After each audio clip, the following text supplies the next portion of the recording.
Hey guys, so what's up everybody? Welcome back to my YouTube channel The Great Vlog. আজিৰ এই ভিডিঅ'টো বহুত amazing হ'বলৈ গৈ আছে কাৰণ আপোনালোকে গম পাইছে মই কিহৰ কাষত থিয় হৈ আছো।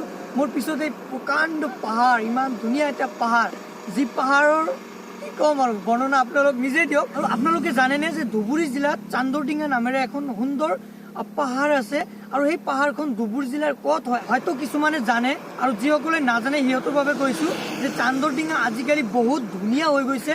তাতে নতুনকৈ ৰাস্তা নিৰ্মাণ কৰা হৈছে আৰু দুয়ো কাষৰ যি পৰিৱেশ সঁচাকৈ আপোনাৰ মন মোহিত কৰিব, আনন্দিত কৰিব। তো বলক আমি ভিডিঅ'টো আৰম্ভ কৰিছোঁ আৰু চান্দৰডিঙাৰ ভিতৰত সোমাই যাওঁ। অসমবাসীলৈ মই মৰম যাচিলো, অসমৰ এখন টান হৈ ৰচনা ৰচিলো, মোৰ ৰক্তৰে ভৰা মোৰ গানৰ কলম হলো অসমীয়া। আপোনালোকে নিশ্চয় এটা কথা গম পাইছে এইকেইদিনত যে মই বাইকখন লৈ য'তে ভিডিঅ' বনাবলৈ গৈছোঁ তাতে মানে মোৰ তেল ভৰাব লাগিব, নহ'লে এই তেলৰ যিটো ইণ্ডিকেটৰ আছে এইটো জাম কৰি থাকে। তো এইবাৰ উচিত শিক্ষা দিব লাগিব। তো অলপ চলপ তেল ভৰাই আমি ৰাওনা দিলোঁ আমাৰ মূল ডেষ্টিনেশ্যনলৈ। কিন্তু এটা কথা হ'ল না, এই যে মানে যাত্ৰাটো যে ষ্টাৰ্ট কৰিলোঁ, যাত্ৰাটো ষ্টাৰ্ট কৰাৰ লগেই মানে বৰষুণে বিধি পথালি দিলে আৰু বৰষুণ দিলে। কিন্তু বৰষুণ এতিয়া লাহে লাহে আছে, কিন্তু জোৰেৰে দিলে আমাৰ অৱস্থা বেয়া হ'ব। So Let's go! Okay.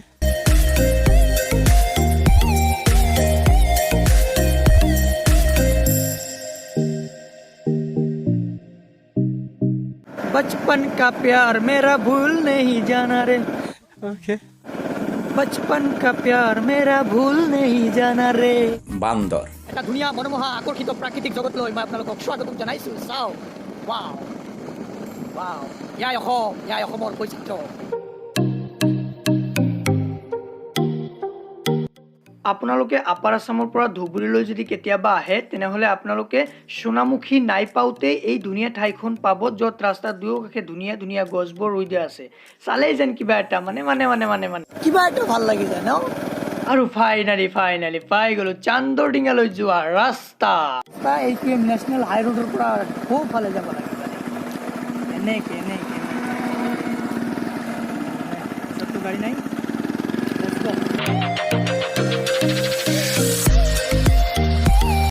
আৰু পাই গ'লো দেই চান্দৰডিঙা, আমাৰ ধুবুৰীৰ গৌৰৱ।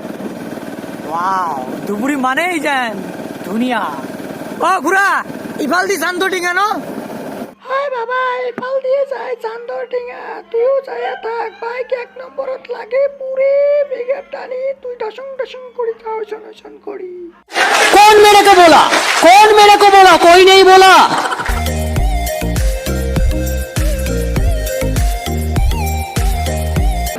সোমাই গৈ আছো লাহে লাহে চান্দৰডিঙাৰ বুকুৰ মাজলৈ। আৰু এই মানুহজনে ঘাৰত লোৱা বস্তুটোক আপোনালোকে কি কয় কমেণ্টত জনাব। আৰু এটা কথা চিন্তা কৰকচোন, এই যে আমি যে ইমান ধুনীয়া এটা ৰাস্তাৰে চান্দৰডিঙাৰ ভিতৰলৈ গৈ আছিলোঁ, এই ৰাস্তাটো কিন্তু আমি বনোৱা নাই, এই খাটি খোৱা শ্ৰমিকসকলে তেওঁলোকৰ অশেষ কষ্টৰ ফলতহে বনাইছে। চেলুট। আৰু এয়া হ'ল যে কামটো মানে কিমান দিনৰ পৰা লৈছে বা কিমান টকা চৰকাৰে আবণ্টিত দিছে, ঠিকাদাৰৰ নাম কি, এইবিলাক ইয়াতে আছে চব। আৰু প্ৰধানমন্ত্ৰী গ্ৰাম্য চড়ক যোজনাৰ যি আঁচনি সেয়াৰ অধীনত এই পথটো নিৰ্মাণৰ কাম হাতত লোৱা হৈছে। আৰু চান্দৰডিঙাত এটা মুখ্য মন্দিৰ আছে আৰু এইটোৱে হ'ল সেই মুখ্য মন্দিৰটো, এইটোৱে হ'ল মূল মন্দিৰ চান্দৰডিঙাৰ। আৰু চান্দৰডিঙা মন্দিৰত আহিলে আপোনালোকে এইটো দেখা পাব। এই হিলটোৰো আছে এটা ইতিহাস। আৰু চান্দৰডিঙা মন্দিৰটো মই এবাৰ 360 আকাৰত দেখাই দিছোঁ। এনেকে সোঁফালে প্ৰকাণ্ড পাহাৰ, মাজত মন্দিৰৰ মূল প্ৰৱেশদ্বাৰ, আৱাসগৃহ আৰু একেবাৰে বাওঁফালে আছে মহাবাহু ব্ৰহ্মপুত্ৰ। গাইজ, মই যে আপোনালোকক কৈ আছিলোঁ যে মই আজি আপোনালোকক চান্দৰডিঙালৈ লৈ যাম। আৰু মই ইতিমধ্যে ধুবুৰী জিলাৰ যিকেইখন ঐতিহ্যমণ্ডিত ঠাই সেই প্ৰায় গোটেইকেইটা আপোনালোকক দেখুৱাইছোঁ ভিডিঅ'ৰ মাধ্যমেদি। আৰু আজি মই আহিছোঁ চান্দৰডিঙা, ধুবুৰী জিলাৰ চান্দৰডিঙা পাহাৰত। আৰু এইখন পাহাৰৰ যি ঐতিহাসিক কথা সেইটো এয়াই হ'ল যে আগৰ যুগত, এতিয়াৰ যুগত যেনেকুৱা আমি কোনো এটা ঠাইৰ পৰা বেলেগ এটা ঠাইলৈ আমি কোনো এটা বস্তু ল'বলৈ হ'লে আমি গাড়ীৰে বা ট্ৰেইনেৰে বা প্লেনেৰে লওঁ।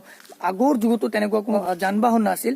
সেই সময়ত কি আছিল, তেওঁলোকে এঠাইৰ পৰা বেলেগ এটা ঠাইলৈ কোনো এটা বস্তু নিবলৈ হ'লে সিহঁতে জাহাজেৰে ল'ব লগা হৈছিল বা ফেৰীৰে ল'ব লগা হৈছিল।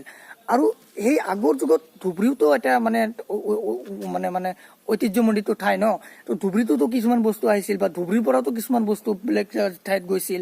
তো আমাৰ ধুবুৰীত যিসকল মানে সদাগৰ আছিল বা ব্যৱসায়ী মানুহ আছিল, সেইসকলে কি কৰিছিল যে তেখেতৰ নিজৰ অঞ্চলৰ পৰা বা নিজৰ ঠাইৰ পৰা বেলেগ এটা ঠাইলৈ কোনো বস্তু দিবলৈ হ'লে তেওঁলোকেও তেনেকুৱা আছিল। কিন্তু কথা হ'ল যে সেই জাহাজবোৰ বা সেই ফেৰীবোৰ আহিতো এটা নিৰ্দিষ্ট ঠাইত ৰখিব লাগিব, তেতিয়া সেই বস্তুবোৰ আনলোড বা আপলোড কৰিব পাৰিব।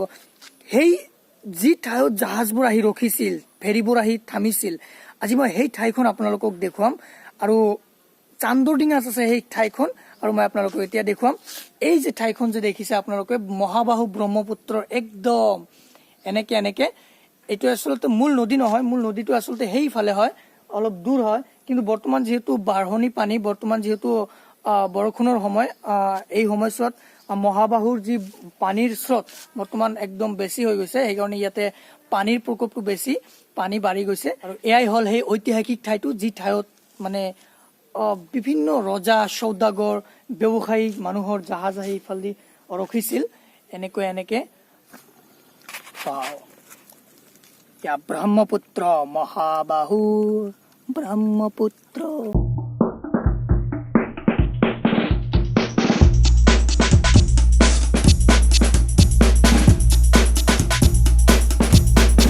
ইয়াতে মই আগতে কৈছো, ই বহুত ধুনীয়া ঠাই এটা, ধুবুৰী জিলাৰ আটাইতকৈ এটা সুন্দৰ প্ৰাকৃতিক সৌন্দৰ্যৰে ভৰা এটা ঠাই। আৰু এই ঠাইলৈ প্ৰতিদিনে বিভিন্ন ঠাইৰ পৰা বিভিন্ন মানুহ আহে ফটো উঠিবলৈ, আজিও আহিছে। তো মই অলপ কথা পাতিবলৈ চেষ্টা কৰিম। তোমাৰ নামটো কি আছিলে? মোৰ নাম মোস্তাফিজুৰ ৰহমান। তোমাৰ ঘৰ? মোৰ ঘৰ বিলেচিপাৰা। কেনেকুৱা লাগিছে? ঠাইখন বহুত ভাল লাগে, ইয়াতে নদী আছে, চিনেৰী। Not bad.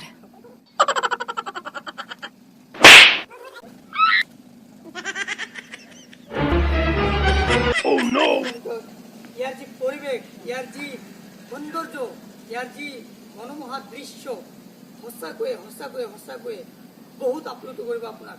আৰু আমি ধুবুৰীবাসী হৈ সেইটোৱে গৌৰৱ কৰোঁ সদায়, দৃশ্যবোৰ আমাৰ ধুবুৰী জিলাত আছে। We are proud to be a Dhuburian. এটা গান